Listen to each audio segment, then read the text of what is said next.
BSP کی جانب سے آپ کو اپڈیٹ کرتے چلیں۔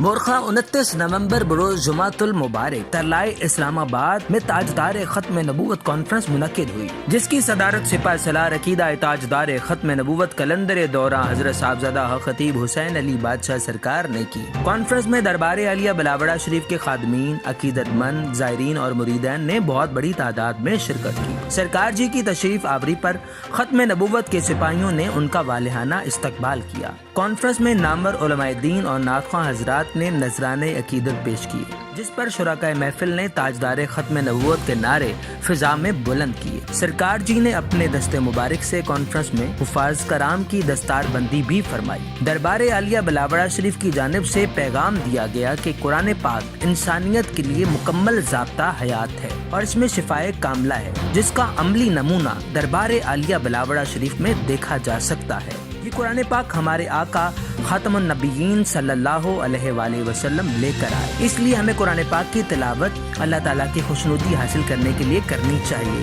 اور اپنی نسلوں کو اس کی تربیت دینی چاہیے۔ اختتام پر سرکار جی نے آنے والے تمام شرکاء محفل کو دم فرمایا اور خصوصی دعا فرمائی۔